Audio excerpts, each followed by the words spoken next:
Have you ever met someone and within minutes your whole body told you this is it?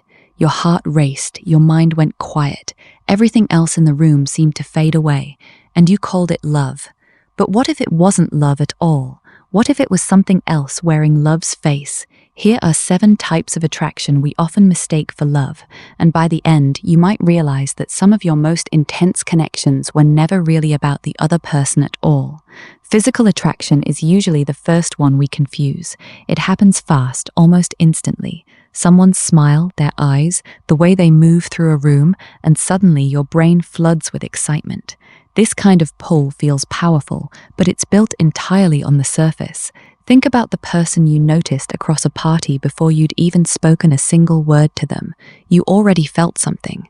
That something was just biology, not connection.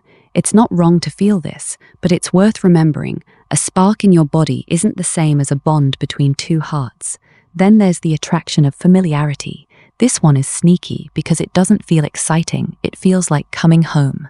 Something about this person reminds you of a parent, an old friend, or even a piece of your childhood. Your nervous system relaxes around them, and you mistake that relief for love. Maybe they have the same laugh as your father, or the same quiet, distant energy as your first heartbreak. You feel comfortable, but comfort isn't always safety. Sometimes we don't fall for who someone is, we fall for who they remind us of. Next is the attraction of validation. This happens when someone makes you feel chosen, especially if you don't always feel chosen in life. Their attention feels like proof of your own worth. You know this feeling if you've ever replayed a compliment from someone for days, turning it over in your mind like a treasure. Their approval becomes the thing you're chasing, not their presence. This isn't love, it's your own self-esteem looking for a mirror. Then comes the attraction of challenge.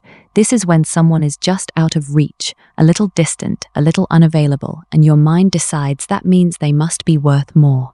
You've probably noticed this. The person who texts back right away rarely gets your full attention, but the one who takes 3 days, suddenly you can't stop thinking about them.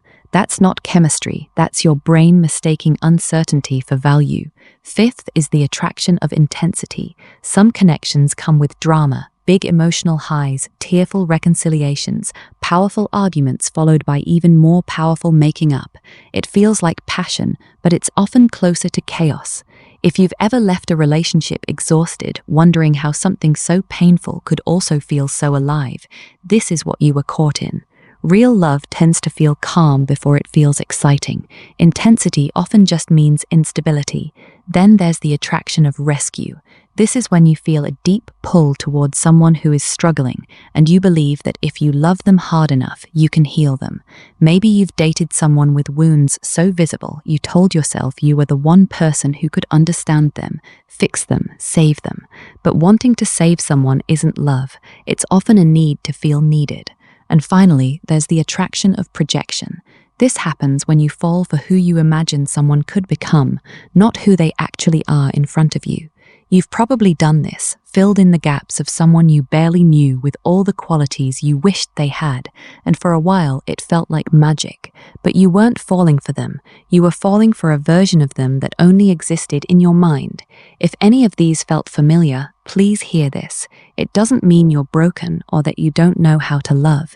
It means you're human, and humans are wired to seek connection, even when it shows up in confusing disguises.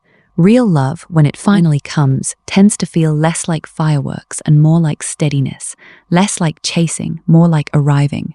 The goal isn't to stop feeling these things, it's to notice them, name them, and ask yourself what's really happening underneath.